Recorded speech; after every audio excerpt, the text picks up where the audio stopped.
Oh yes, welcome back again in this video series where we're going to be creating our uh, complaints app, whereby we shall be able to retrieve, create, delete, and update our data, where we shall perform all our code operations. Yes, so here in this next video, I want us to create a PHP form whereby users will be logging in. Alright, so in this video, let us start by we have created index.php. If you don't watch, if you don't have this, if you don't have this level, that means you missed watching the first video. So you go back, watch the first video, and then come back to this video. So the prerequisites for this video series is when you have watched the other videos in the video series like PHP, learning MySQL, using Workbench, or using XAMPP. So we shall continue by creating our PHP tags like that. And inside column, here we should use HTML actually. Let's say TU app.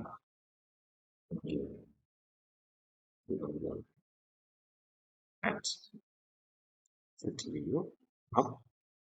That so inside here I'll start with my HTML. I need a div container for everything. So I'll call it div name. That's as my default name, and it will have other two divs. The first div will be for the header. So I'll say div header like that. To have an h1 login to tdbu app. Okay, and then next div block will contain the form container like that.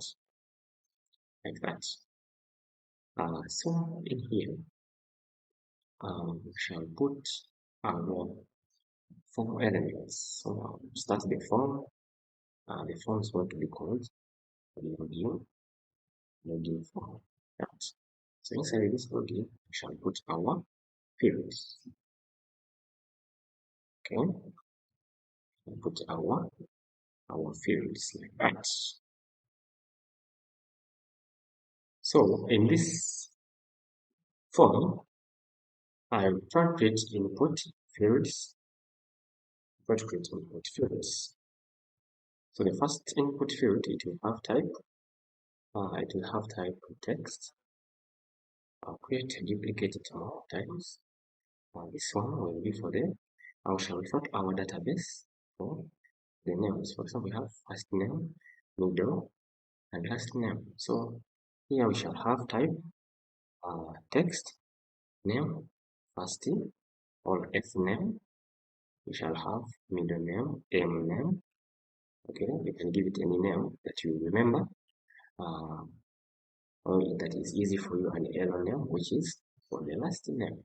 Or you can put them as full names. Next fields we have email and username. So here we shall say, shall create username first.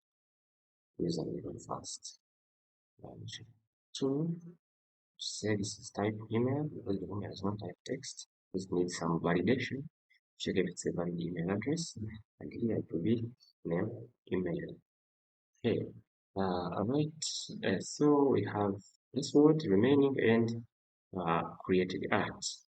So create the art, we shall not bother it. We shall only look at the password because create the art will be gathered by the database because it's a current timestamp.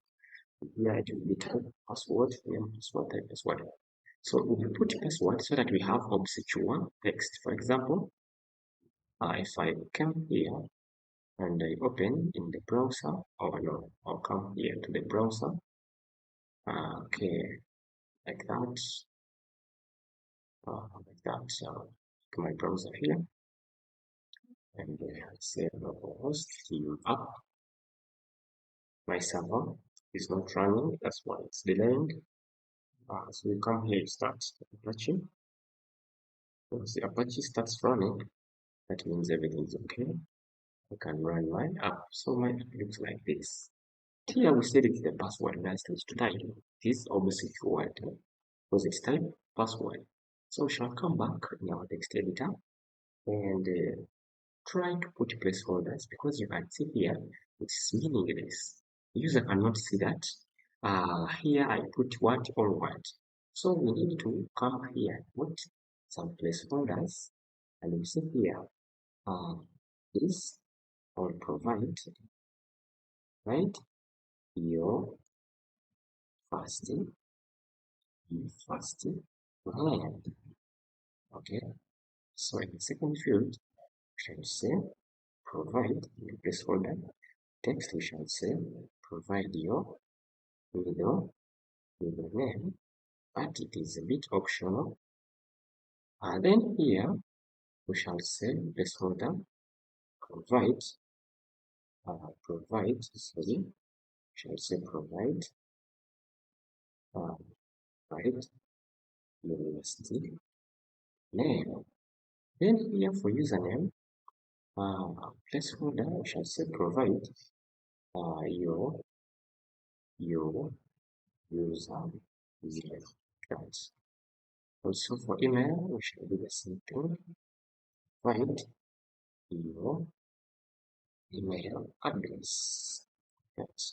And then for this one we shall say enter the placeholder, enter strong password. A strong password. Right. So when you go back to our app and you refresh, you should see that it's a bit improved. It's a bit improved. Here it says provide your name, provide your middle name, first name, username, email and password. Only one thing is remaining is the submit button. Input, type submit, and the name is submit. Then the value would be link to this tab. Yeah, right. So we come back here to have a button as well. So our application looks a bit messy because it lacks CSS styles, but still I shall set some styles in the next video. So in this video, all we wanted is to create a proper HTML structure that we shall use to enter our information. Let us write some CSS properties in the next video. Thank you for watching. Let's meet in the next video.